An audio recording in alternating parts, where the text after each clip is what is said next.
But the good thing in Singapore, we don't sell bullets. You don't sell bullets, right? So to procure a bullet actually is really hard. Whereas in the US, at least when I walk into Walmart and even in rural areas and stuff like that, I'm not even like exaggerating here. It's literally like an aisle. Nintendo Switch, PlayStation, then ammunition. Ammunition. I was like, I thought, okay, would I be exaggerating if I go around telling this story? And I really double checked, and it was really like right next to the game section. I mean, it makes sense. You got guns in virtual and guns in real life. Yeah, it's a hobby. It's literally just a hobby. And you can, it's literally just like, a glass cabinet. Yeah. Ammunition. Would you believe that we are now more than 20 episodes into this first season of our other podcast, Tell You First, where Terence and I dive into fascinating topics in history, pop culture, and science that you never knew you needed to know, all with a touch of comedy. Yes, we have another podcast. And while we have covered lots of topics, our upcoming episodes will go to deeper and darker places, like about life during the Japanese occupation, imagining Singapore without Lee Kuan Yew, and even how Taylor's Swiftonomics changed Singapore forever. So give it a listen by searching for Tell You First on the Me Listen app, Spotify or Apple Podcasts. And we'd really appreciate it if you could leave a rating or comment on Spotify to give us direct feedback about the show, what you like about it, and what topics you would like us to cover. Because if there are many suggestions, we might even get a season 2. So please let us know what you think. And now, on to the podcast. What's up, everybody? Welcome to another episode of Yah Lah, your thrice weekly podcast where we talk about the hottest news with a touch of what, Terence? Good old humor. Good old humor, man. Yeah. So, it's midweek, man. Yeah, the day before our live show. Yeah. Right. So, gearing up, a lot of preparation. Work being done right now. Yeah. How do you feel about it? Excited. But of course, with live show, live audience, it's a very different kind of experience. I mean, it's always fun because we've done so far 3 live shows. 2 for Yah Lah But, 1 for Ministry of Funny, and they've always been fun and amazing. But the lead up is always got to get things right. Yeah. But looking forward to meet listeners also. Every time we do one of these, we actually meet a lot of people who actually listen to us. Yeah. And not ego boosting or anything, but it's just literally like finding out who listens to us, right? Yeah. Because a lot of times it can feel like you're talking to a vacuum. Yeah. Right? Yeah. Correct. But when we meet people in person, then that's fun. And the nice thing is, I think the first ever live show we did for Valentine's, so it was around February. The first Yah Lah But one was, I think, around January. And then this year was June. Yeah. So this is the first time it's in the December period, which feels a lot more like festive and people just want to have a good time. There's work stress also, hopefully less. But you were never a Christmas person, right? Excuse me, I'm trying to poke my ribena. Okay. I'm not being rude here, but you're never a Christmas person, right? I mean, I always enjoyed the holiday, but then now got more meaning because my wife's family celebrates it. Religion is part of your life now. That's why Christmas is more popular. It's part of my family life. Okay. I mean, it's part of my life, Good. By extension. You're a God-fearing religious man now, Harish. Terence, stop. I don't understand the kick you get out of this. No. I am not religious. Yeah. I will stay non-religious. But my wife is, and now my child is. Yeah, I enjoy Christmas a lot. Yeah. I think, when I was young, it was just more festive, it was a big party for the family and all that. Then I got into the whole religious angle in my teens and everything, very religious, church till midnight, Christmas Eve kind of thing. Then the next day you prowl the streets and go evangelize to people and things. I can't remember, but I even did a Christmas caroling thing once. So, but now I'm back to appreciating the holiday or just the festive season for what it is. Yeah. Doesn't matter if it's religious or not, Generally, I think in Singapore, Christmas is quite a unique thing because of the heat. But at the same time, because we do have decorations and a lot of celebrations, Yeah. So Christmas is always nice. I can't imagine, there are probably a few Grinches out there, but generally... Didn't you used to be one of them? No. You like that? I mean, it's the end of year, it's holidays, it's work or school is never the most stress. Why would I not like it? I think I can be a Grinch about a lot of things. Yeah, Grinch about birthdays back then. Not right? back then, back then. Yeah, Christmas, you were never a Christmas. Grinch. How to not like Christmas? It's holidays. Oh, okay. Holidays, and then like yeah. I mean, when you're young, there's no school. When you're older, the work is like everything slows down. If you're abroad, it's like or at least in the northern hemisphere, it's winter. Yeah, so it's great. Yeah. It's great, man. Oh, not bad. You got the trifecta, right? Like religion, festive, feeling, and weather, and our family also, like family. And Singapore weather also helping what? Plus weather, okay. Yeah. Quadruple. And I mean, I would say religion around Christmas was never something I was craving. It is part of my life now. Correct. But that's the thing. I also consider myself, I'm not religious, but a very spiritual person. Oh, that's the worst kind of people. I'm like a bit like Einstein, in the same league as Einstein, You see the beauty in like the natural order of the world, right? Yeah. So I actually do enjoy a lot of the, even sometimes sitting in the church around the Christmas period, hearing bells and things like that. Yeah. Right? And there was, I remember watching a video where Richard Dawkins himself, the writer of The God Delusion, was being confronted with the fact that he said that he enjoys Christmas and all that. And then people are saying, hey, you are atheist, you cannot enjoy religion and things like that. Yeah. And I think he defended it very well, where he said that it's that, he just enjoys the feeling of it, the festivity of it, the singing and everything. Yeah. It's really not about like worshipping a god or anything like this. Yeah. So I think it's still, it's good that people, you can enjoy this period without having to feel like, you're not welcome in the church or anything. Yeah, Terrence. Yeah. So it's not binary, Terrence. There's a spectrum. And I mean, regardless of before I got married and all, like whenever I go into a place of worship, Singapore or abroad, there's always a nice feeling. I think maybe it's generally, there's people are nicer. Yeah. It may have been there for hundreds of years. Yeah. It's normally quite beautiful, and it's always a nice place to just chill and think about life. And I think that's the across any place of worship. And I think Singapore is quite unique also in that you have different types of Christmas celebrations because of multiracial, multicultural thing. The one I'm looking forward to is the Eurasian Christmas celebration, right? Which is what? I think there's a lot of different types of food that you wouldn't typically get, say, like a Chinese family's Christmas celebration. Like devil's curry all. Yeah, that oxtail soup and stuff like that. So I have been invited to one Eurasian family's Christmas party. So you're going less about the friend, but more about the food, is it? Both. They come hand in hand. They both come in hand in hand. So that friend, if you're listening, you know Terrence's true motives for going there. It's not about you or your family, It's about the devil's curry. Yeah. But that's a big part of it, right? Yeah. But I mean, good time of year. That's why it's nice to have our first show in 6 months. And going to be fun. It'll be nice way to de-stress after a work day or so. Yeah. Cool, man. Cool.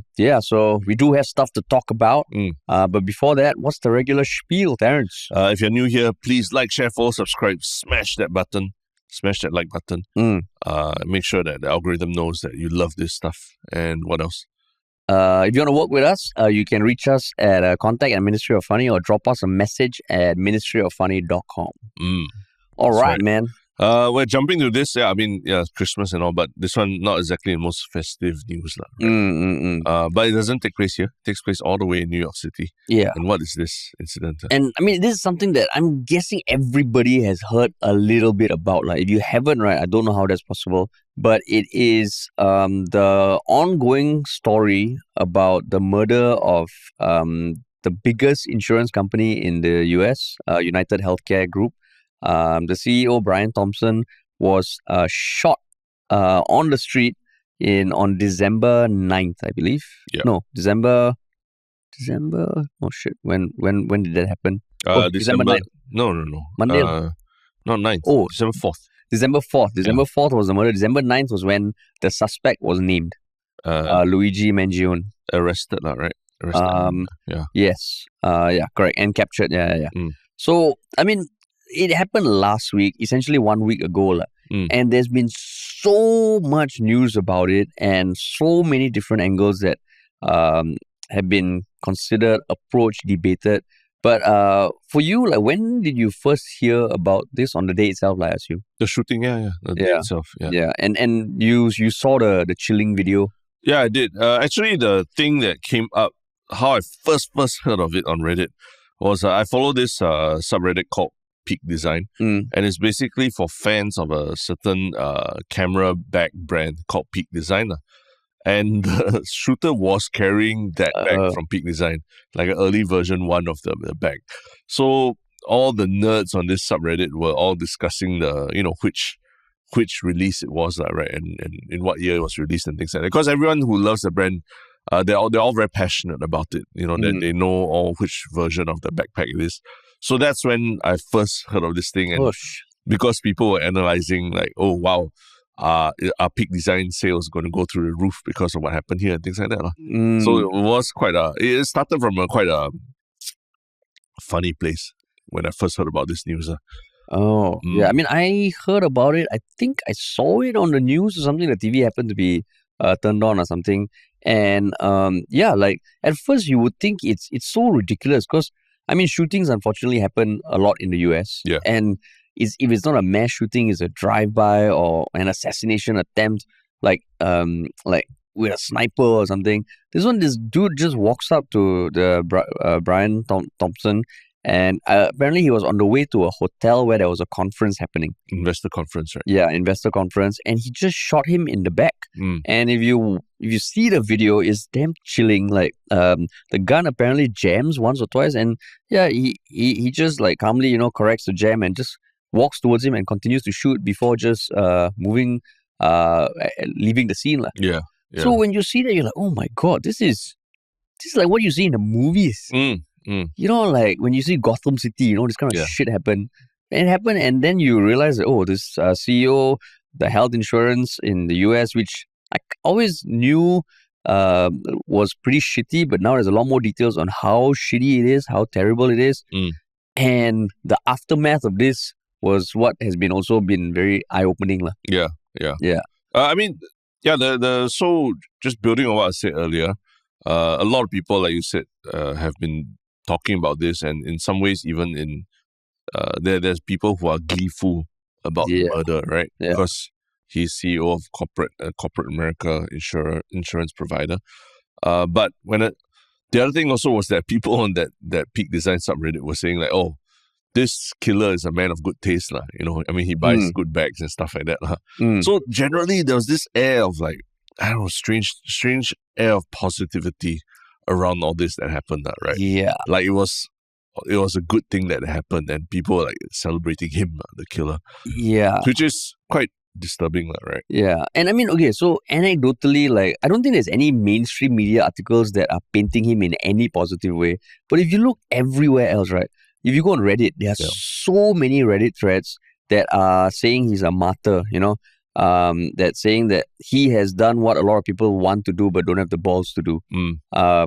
Because since last week, since he's been captured, there's so much info about books he has read. Yeah. Apparently, he read the biography of the Unabomber, and said that he was a mathematical prodigy, and yes, he was rightfully jailed for maiming innocent people, but he shared thoughts of like a political revolutionary. Then he also, his ex account has showed tweets of him kind of being a little upset with the system, talking about how society has degraded. And apparently there's an x-ray of his back that shows like 4 nails in it. Nails? Yeah, because apparently he had an operation for his back. And his back? Yeah, his back. Okay. Yeah, his lower back. Okay. And there have been more and more articles. I don't think it's fully 100% verified yet, but seems like he was going through a lot of health issues. And I think for maybe 6 months before the shooting, he cut off all contact with his family. And the moment that came out, right, and there's a manifesto also of his that has been found. On him, right? When he arrested him. That he wrote. Yeah. And I mean, the mainstream media hasn't published it. You can find supposedly on Reddit or some Substack newsletters what it says, but basically it was unhappiness with the healthcare system in the US. Yeah. And basically, generally, it seemed like he was unhappy and this was his way of taking down the system. So what is scary is there are a lot of people who are empathizing with that. There are a lot of people who are glorifying him. There are a lot of people trying to justify by saying, if United Healthcare has resulted in so many people being denied treatment, which you can understand probably some of them died because of that, him doing this is saving the lives of many more people in future. And then you really like, oh my God, this is it's skewing very. It makes you feel very weird lah. And I mean, plus also he's a good looking guy. So there are so many photos of him. Normally, if you see someone as a suspected murderer, there's only a handful of photos lah. Yeah. But there are so many photos of him being shared. Yeah. And it just feels like, oh crap, like this feels very weird lah. Yeah, that he's I would say on Reddit it skews more positive than negative, at least what I found lah. Yeah, that's right. And I think people also have dug up that he comes from a wealthy family, right? Like his grandfather was a real estate developer. He went to elite prep school in Baltimore. And and he also was a fellow graduate from our university. Yeah, man. Our famed university that is now boasted some of the, this year's biggest talking points, Donald Trump, Elon Musk, and now Luigi Mangione. And he's an engineering student. Yeah, fellow from your school, right? From my school of engineering. And he was also valedictorian at his high school. So he's not a dumb guy. He's correct. Smart, at least academically smart. So it just feels like, wow, this is a very different kind of shooting. Because even, when there was an attempted assassination on Donald Trump, right? Generally, everyone was like, there was still some semblance of people saying, oh, I wish he didn't miss, that one. But it felt very muted. Yeah. This one, right? I mean, I'm seeing articles being written about how this guy was radicalized by pain.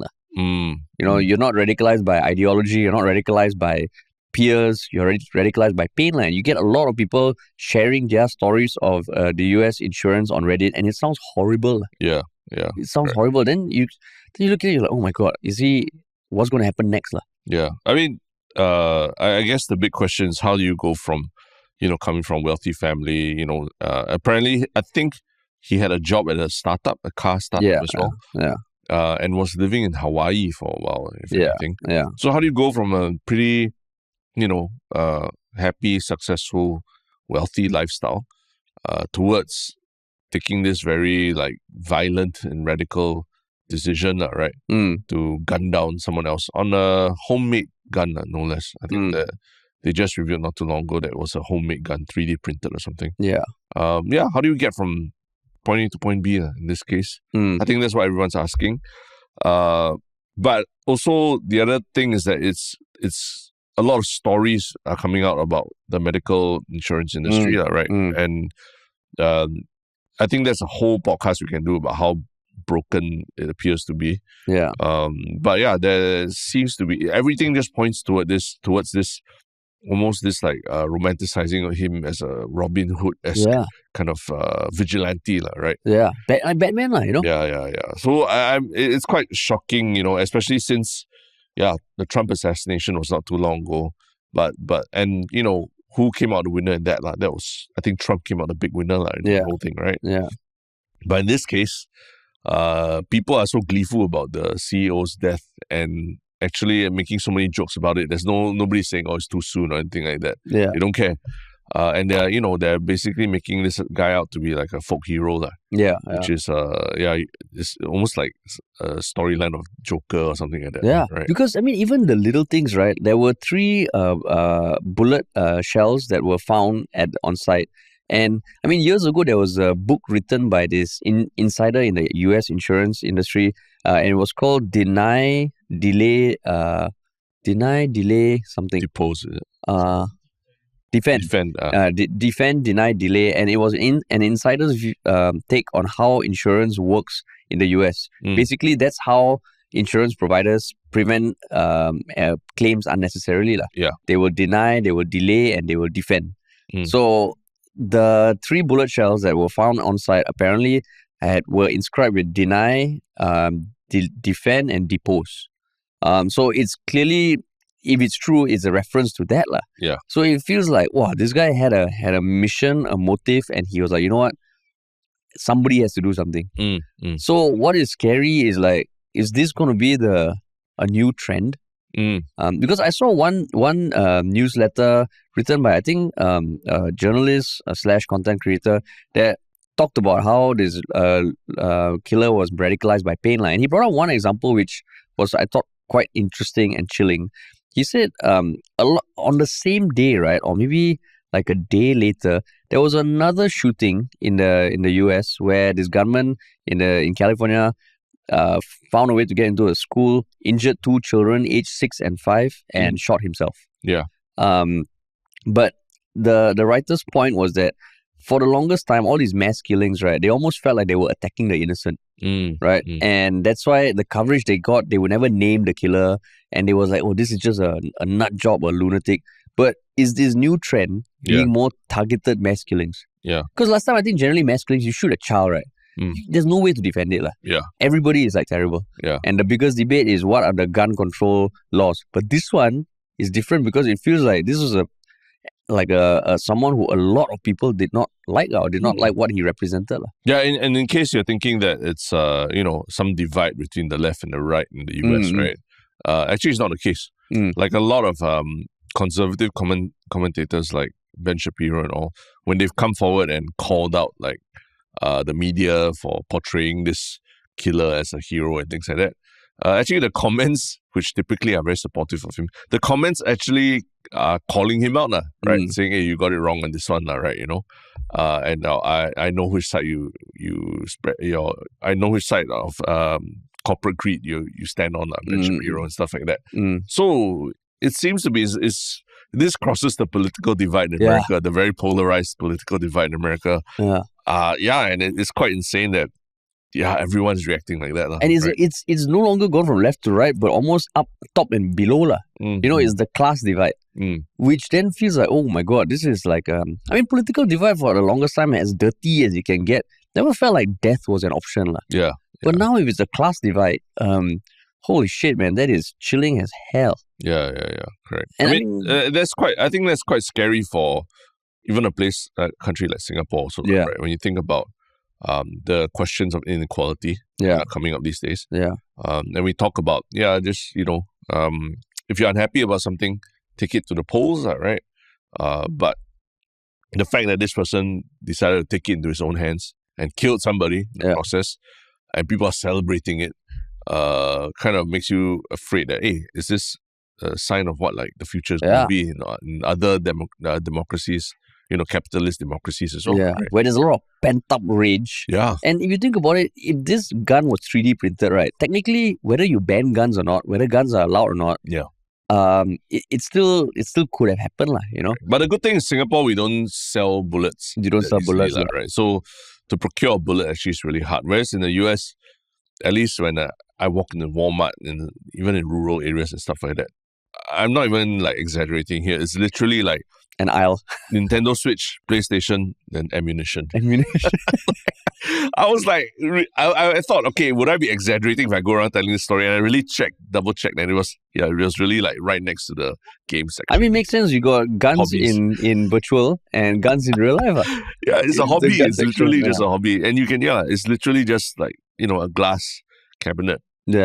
Ammunition, but guns and all. If you think about the proximity to which this was committed, it could have been a knife. And correct. Just this morning, 11 December, there was a death by knife attack in Kovan. Oh, is it? At one of those hardware shops. Correct. Some dude just came in and like slashed a lady, and she died. Then you're like, oh my God, like and you can imagine in the US, as much as they like to think they have free speech and all, there is a lot of inequality, right? Which means that the people without a voice feel like they got no outlet to complain. That's the same in many first world countries, right? And that's where it's like, oh shit, like it sets a very dangerous precedent. So, given that you have trodden the ground that this Luigi has trodden on before, right? Engineering student and all that at UPenn. What do you think is going through his mind when Donald Trump becomes president? Like when he sees that Trump has become president, do you think he became even more frustrated or what? Just based anecdotally on his read, what he has tweeted and what, felt like he had a lot of issues with the current system.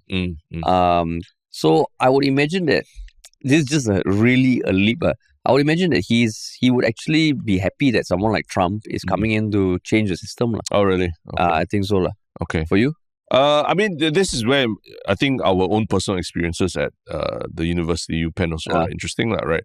There are a lot of bleeding heart liberals at Penn, right?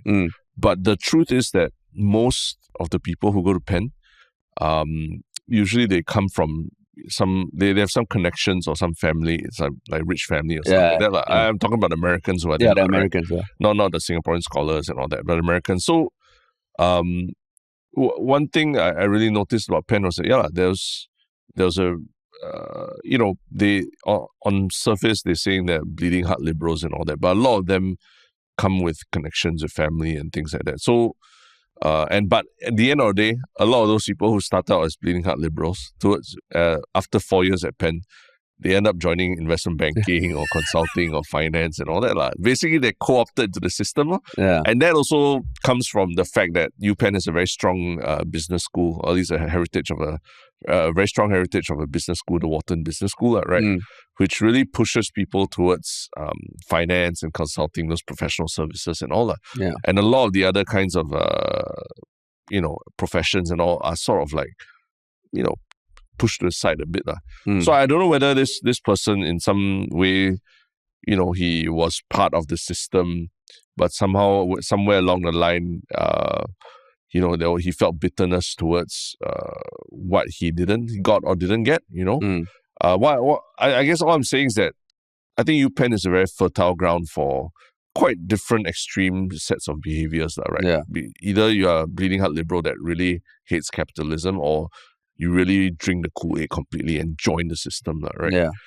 And it was quite unique for a liberal arts college, I would say, compared to other liberal arts colleges. Penn was considered liberal arts college. Yeah, I mean, liberal arts in the sense that you are able to broadly study whatever you want to study. And I would say it probably is a feature of a lot of, if not all, the Ivy League schools in the US. Basically not the public schools, because the fees are so ridiculous that if you're not coming on a scholarship, you need to come from some sort of wealth or connections. And I think even some people have pointed out, or some chatter that's saying he came from a rich family, well-to-do family, why would he do this? But the counter is, maybe that is the fertile ground that gives him the room to experience the advantage and the privilege, and also be disadvantaged in a certain way, and realize that, if he was in that boat, there's severe disadvantage. And I think when you go to Penn, you get, I mean, even if you look at friends who come from very rich families, right? You maybe have a couple who carry on the family business. And the third person is like, fuck this. And going the other way. So, I mean, I don't think they've mentioned anything about siblings or anything, but I think just because you come from a family that has benefited from the system doesn't necessarily mean you believe in it. Correct. And I want to also point out, the UPenn campus, right? Although it's an open campus in the middle of Philadelphia, it's still a bubble. It really exists as a little bubble amidst the rest of Philadelphia. The rest of Philadelphia feels a bit more like the Philadelphia that Will Smith raps about. West Philadelphia, born and raised and get beaten up in the playground and all that kind of stuff, right? But the University of Penn just sits in this expensive bubble, expensive real estate, rich kids partying and going for business classes and all that. So it really is like a playground, a very fertile ground for seeing the divide between the rich and poor and things like that also, right? But I mean, that was so just a little aside about Penn. That fertile playground made you come back and be like, you know what? I don't want to go into finance. Let's make jokes. No, I went all into it, but I would say it was also at Penn where I also met a lot of people who took very different routes. They completely rejected joining corporate America and all that. And that gives you some kind of assurance, or not say assurance, but at least it opens your eyes to the possibilities. Like even meeting academics, professors who very steeped in their field, and they're telling you, don't go to finance and all that, and they're trying to convince you to study psychology or something like that, which happened to me. But it kind of exposed you that hey, there's another path than just selling yourself to corporate America. And then when you realize that, you're like, let me get in touch with Harish, because he was one of those people. He was the indentured servant. Epitome of corporate Singapore. Unborrowed. Didn't you also even dye your hair and shave your company logo into your head or something? No. It was at school. I didn't shave a company logo. I wanted them to fund some of my expenses for the ultramarathon. So I cut the shape of a plane on my head, and I dyed it the company color. And I got $300, man. Or $300. Wow. I got a free haircut. And we also raised money for charity. Okay. like 3K. Okay, so it wasn't a pointless. But yeah, look at this hero here. I mean, the plan was to have a plane on my head, but it just looked like a squirrel had died. You saw the haircut in person, right? I was there. I remember I helped you film the time lapse for it. That's true. Right? You had the barber. Yeah. I helped you film. That's true. Yeah. So you saw me at my greatest. Your corporate Harish. Corporate Harish trying to be different, but being even more. It was a struggle. Yeah, it was a struggle. I tried everything, earring, everything. So everything we're discussing now, there's also on subreddits like the University of Pennsylvania subreddit and stuff like that. People are discussing that they're so shocked because they either were I think he was a teaching assistant in school, so they had he was a teaching assistant for their class, or he had I think a game development club that he started as well.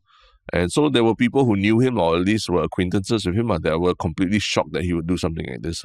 Yeah, it's crazy. And I mean, he was valedictorian, right, at the school. So you would imagine he's held in high regard. Even in Hawaii, just, co-working space, surfer.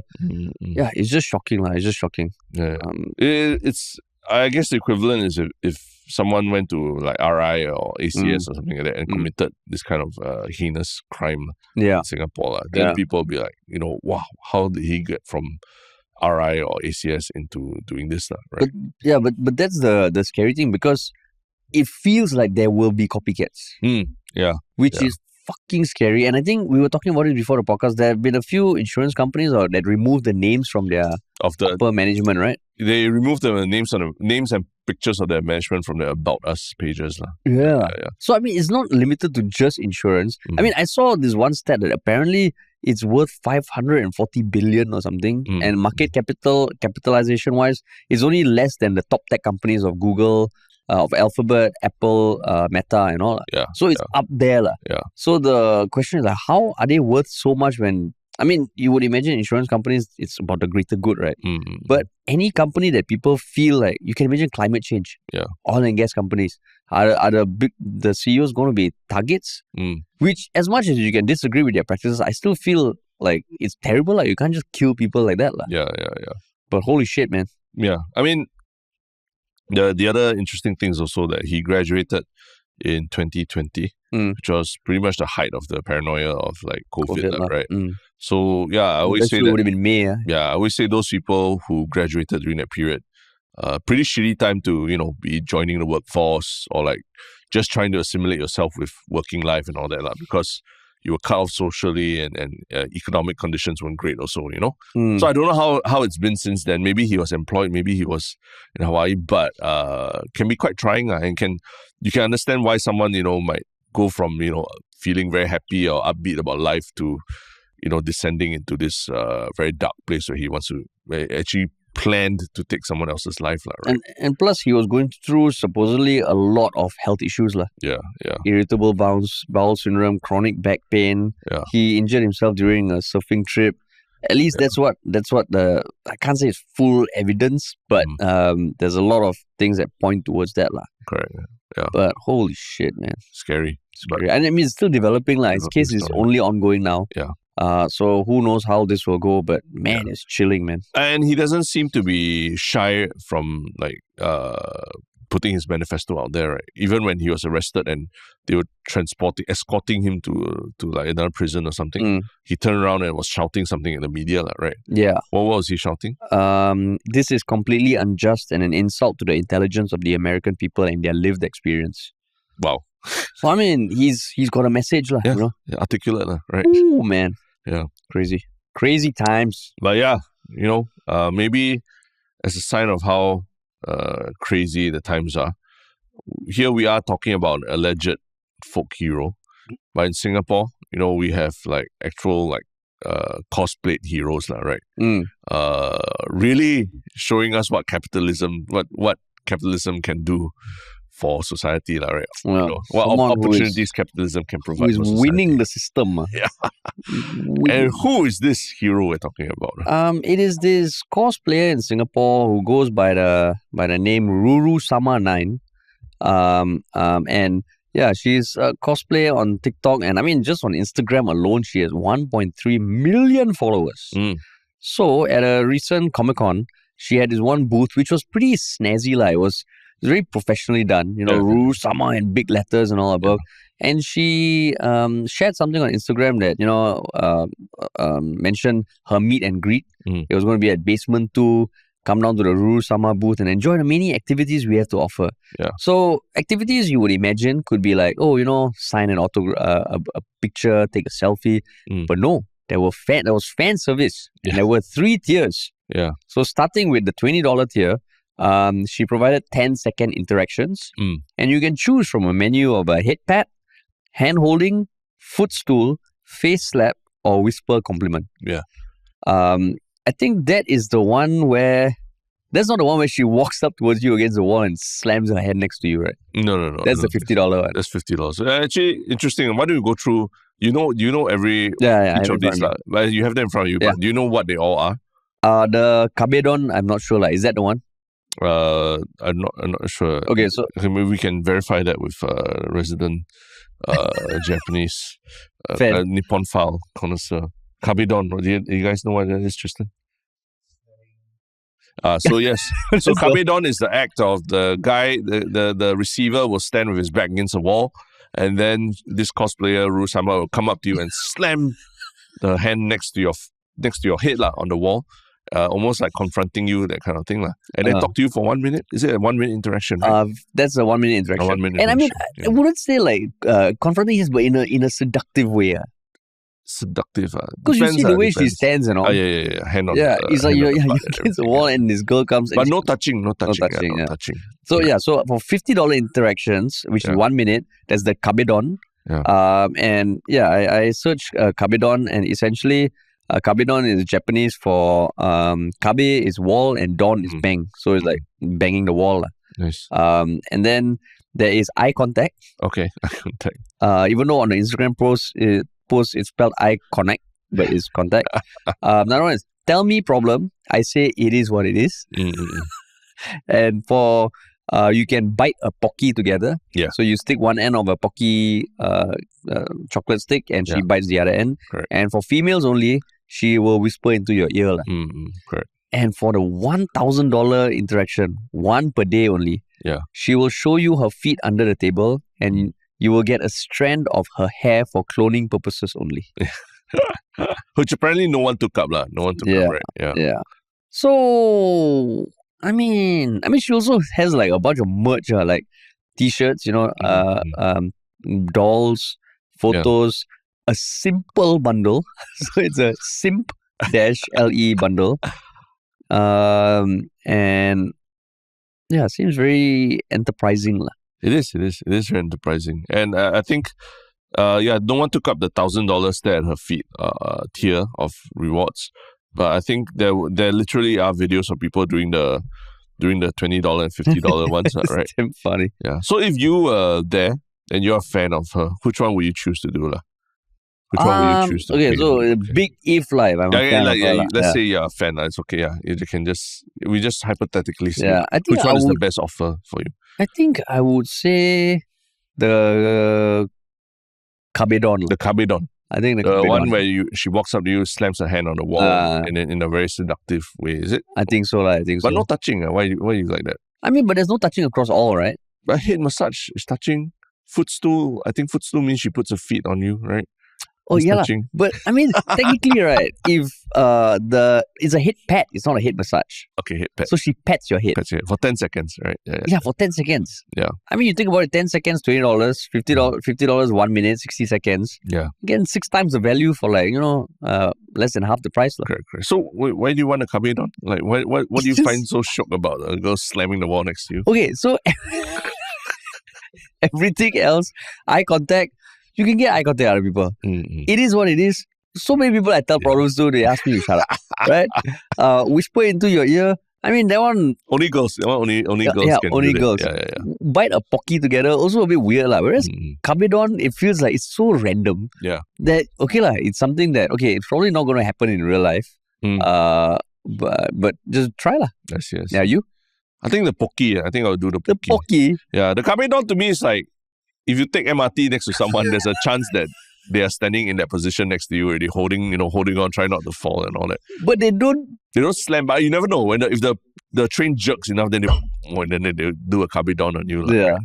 Whereas the poki, I feel like that's a very intimate experience, right? Like sharing food. Like, you rarely ever share food with somebody. Plus, if you're a really big fan, she takes a bite of the poki. It's very close to your face. So there's like, you can maybe even like, feel her breath on you for a little bit, for like a second or something. And then after that, you can continue eating the rest of the poki. At the end of the stick, there's her saliva on it also, right? Okay, so that's why you're going creepy. No, I'm saying that's the hypothetical. If you are a very big Ruru Sama fan, what would you do, right? And that's what you said. That's what you choose. And I tell you, that's what I'll choose, But I'm not a Ruru Sama fan, and I'm not going to do it, right? But I appreciate the logic there, Yeah. I would still choose kabedon. Kabedon. Because get the adrenaline up also a bit, right? You like being like women being angry with you, That's what I don't like that. Okay, I don't like that. But I mean, if you see the video, it just looks funny. She'll walk up to you, bam, and then so I think it's interesting, But the poki feels like, it's not your thing, Not my thing, But that'll be your choice, Final answer. That's my choice. Yeah, final answer. $50. We tried a Yah Lah But event. We offer $50 to buy a poki on Harish's mom. Or the kabedon. Kabedon, yeah. Same pricing, Same pricing, yeah. If anybody wants to pay $50 for either to eat a poki with Terence, or for me to do a kabedon, right? Yeah. Fucking we'll do it. We'll do it at the live show. Yeah. We'll do it at the live show. But I mean, okay, that's it, right? Like, the comments and everything are like, there are people like, why are people doing this? Why do men like this? If the girl isn't attracted to them, I'll never understand. And things like that, People are sort of mocking the men who pay for this. Yeah. What do you feel about it?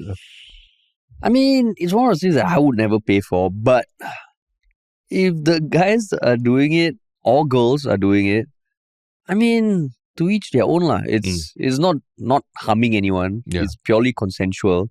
There's no vices. You still get to enjoy a snack or, So, I mean, I have no issues with it. To the guys, it's their choice.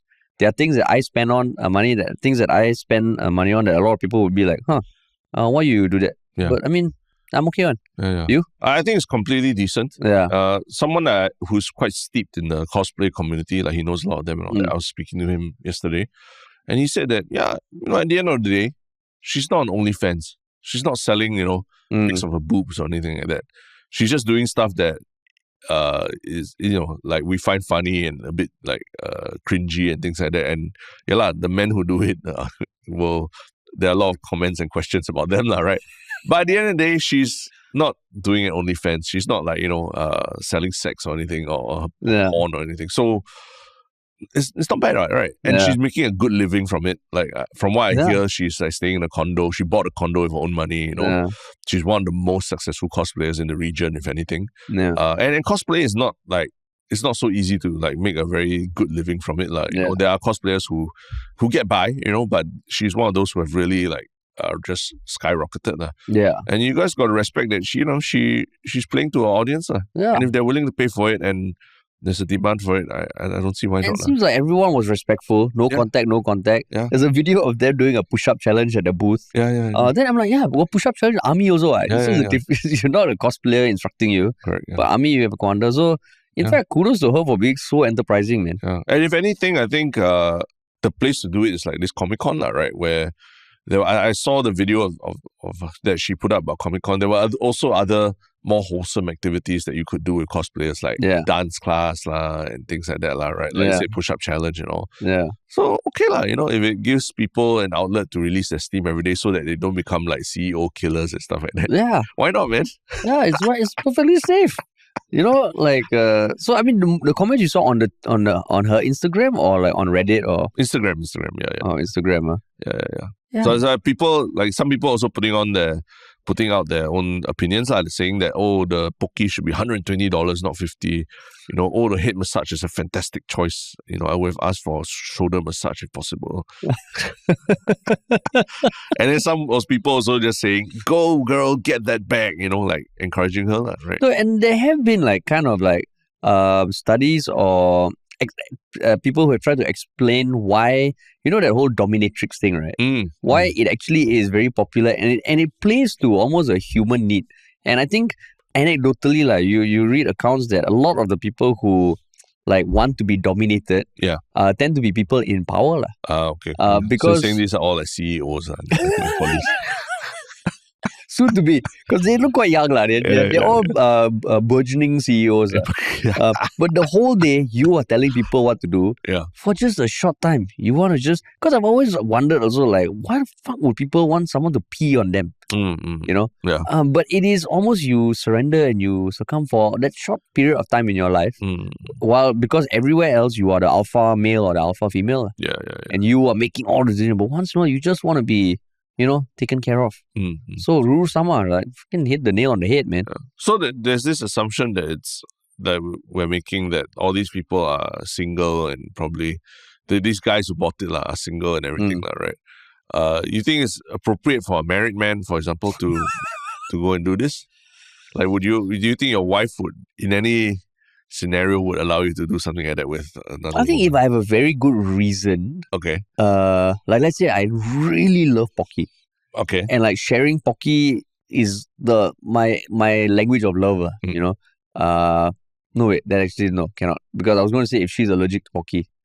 But then no, that was a horrible example. Horrible. No, I take it back. That's the worst excuse. That's the worst. That's the worst excuse. Yeah. I mean, if there's a really good reason, I think at least I can have the conversation, But I can't think of a good reason, for you. I think it's possible that both husband and wife are big on cosplay and everything. And you're seeing someone who's essentially a star, 1.4 million followers on Instagram, just for the heck of it, right? And I think Ruru Sama, she was interviewed by CNA herself, and she said that actually a lot of people who bought it, they bought it for their friends. They didn't buy it for themselves. So it's that kind of friend, sabo friend. You go for your boys trip, that kind of thing. Then, hey, Harish, you go and do this. And then they buy for you. Then you just do so that everyone laughs along. Because it's kind of like a meme kind of thing. I see. So I think if it was me and it's my wife, if it's a male cosplayer or whatever, I'd be like, okay, just... the male cosplayer, damn hunky, Terrence. Then you do a kamedon. Can't compare to this hunk here, right, sitting here. So specimen, okay, this specimen of male excellence. Male specimen, yeah. So I mean, it points towards your security in your relationship also. If both of you are doing it because you just think it's hilarious, that's great, because this is damn funny, hilarious, and maybe supporting the content creator or cosplayer, right? That you like, right? Yeah. But do you think it kind of sets a wrong message for the younger generation? You're saying for it's almost men.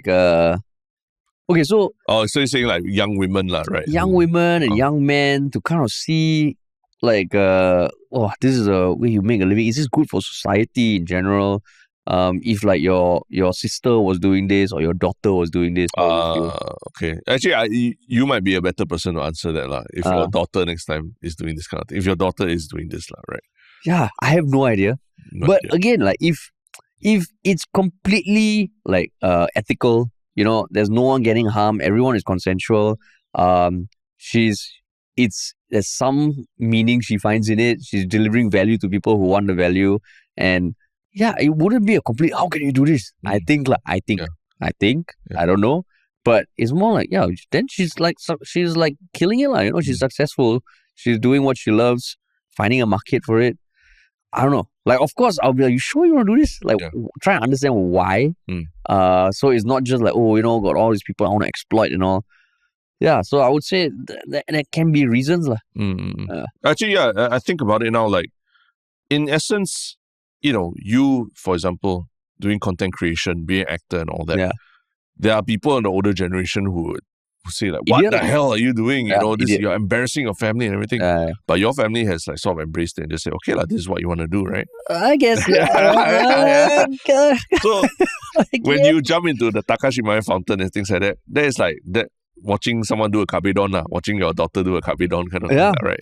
Yeah. So it's equivalent. So actually now I think about it, if she's not hurting anyone, she's not producing porn or anything illegal. Yeah. She's not selling her body that way. I mean, not directly, right? Yeah. You know, she's providing for her family, right? Or for herself at least. You know, I think she has a good relationship with her mother. She exercises with her mother and everything. Yeah. Why not, man? You should be proud that she tapped into this market, Yeah, right? Exactly. You go, girl. You go, girl. Guru-sama. Yeah, but there's a line, don't go into OnlyFans and porn and all that. Yeah, then it's a separate thing. Yeah. But it's separate, like why? Why is the line that, because what?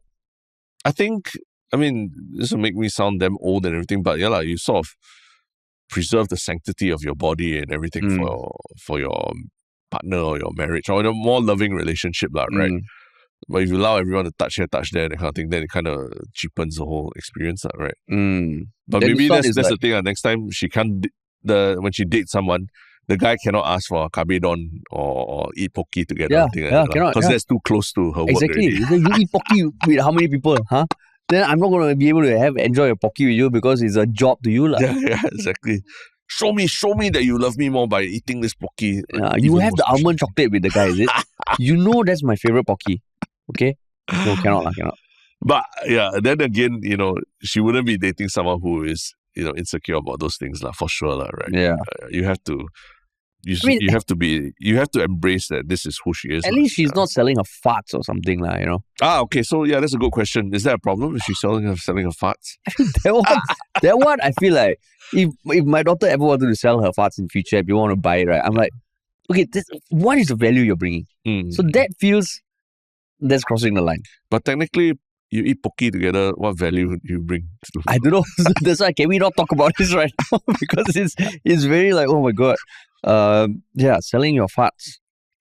Pocky, you can still argue it's a snack that is sold. You know? You just enjoy it together. It's universally adored. Correct. Yeah. But like farts in a bottle, fuck man, no.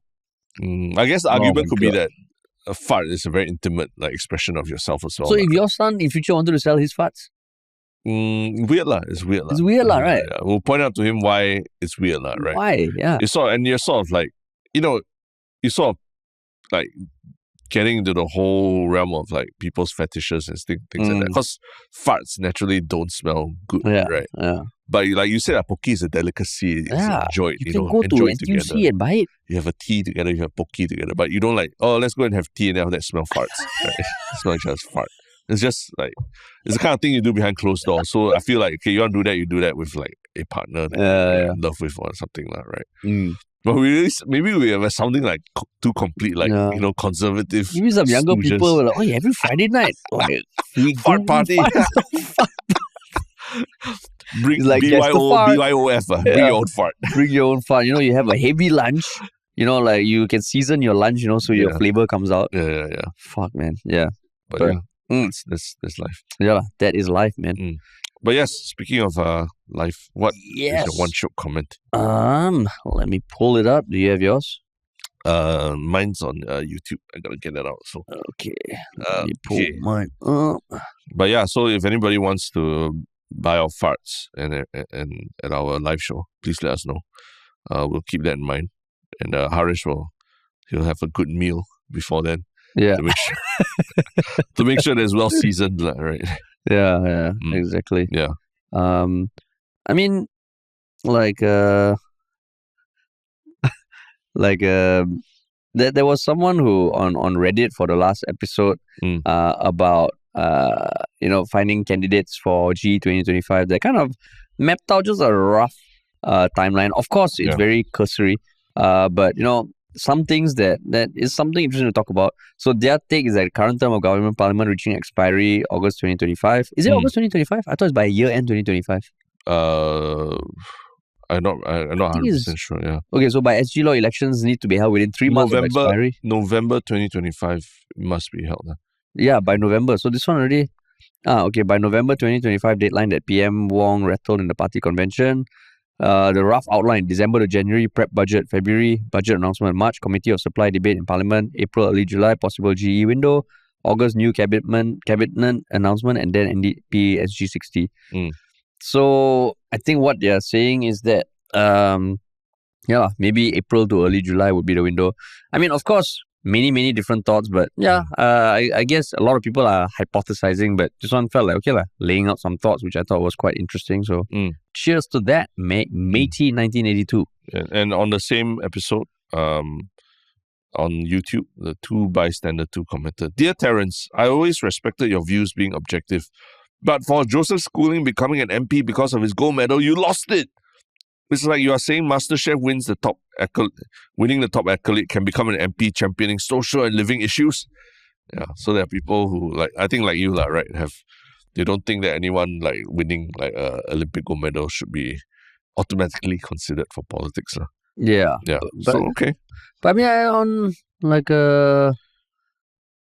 someone on Reddit said that, regarding the hypothetical scenario, I think someone at the policy level with his lived experience of being a pro athlete who trained and competed at the highest level would be a net positive, even if he lacks in actual administration and policy work experience. Yeah. He will know firsthand what it takes to produce world-class athletes and what is lacking in the current setup. And that he would probably have cachet. So, I mean, I think got people good arguments on both sides. Yeah. That's the beauty of Yah Lah But. We get both. Yeah. Hell yeah, man. Yes. All right. And what about your one Shiok thing? My one Shiok thing is actually this trailer that I haven't watched, but I definitely bookmarked to watch it. It's the trailer for the zombie film 28 Years Later. Do you watch 28 Days Later and 28 Weeks Later? I don't think so. You never watch either? No, I don't think so. Oh my goodness, yeah. It's a classic. It really launched it was one of the great zombie films, the series in the last 2 decades. So I'm really looking forward to seeing what 28 years later will be like. So it's all related lah. Yeah, 28 days, 28 weeks, 28 years. Yeah. Shit. So, and the crazy thing is that 28 Days Later was great. It really reinvented a lot of the tropes that you know about zombie movies. And you would think that 28 weeks later, the sequel was just a cashing in on the story from the first one, but it wasn't, man. It was its own fantastic standalone story that was great from start to finish. So I'm really looking forward to what they do with 28 Years Later. Oh, that's cool. Yeah. Okay, my one Shiok thing is recently there's this Overlap podcast which features some legends of the football game in the UK, like Jamie Carragher, Gary Neville, Jill, who's a legend in the women's football, Roy Keane, and Ian Wright. And they recently had Ricky Gervais as a guest. Oh, yeah, nice. I think I saw. So I've been seeing clips. I mean, quite nice lah, because Ricky Gervais is someone who's like a legend in comedy. Speaking to these legends, I think that podcast is great, man. And very, very shareable clips that come out of it lah. Yeah. But yeah, that's my one Shiok thing, man. Oh, nice. Cool, man. Cool. All right. So next time will be the live show. Yeah, the next episode. Yeah. People hear us. Yeah. It'll be the live show. So, I mean, for those of you who are coming and still manage to hear this before the show, we'll see you there. For those who couldn't get tickets, hopefully there'll be a future show and you can catch us there. Yeah. In the meantime, remember to follow us on Spotify and YouTube, TikTok, Instagram, and if you want to work with us, email us at contact@ministryoffunny.com or go to ministryoffunny.com to check out our portfolio. Okay, cool. Thanks for listening, everybody.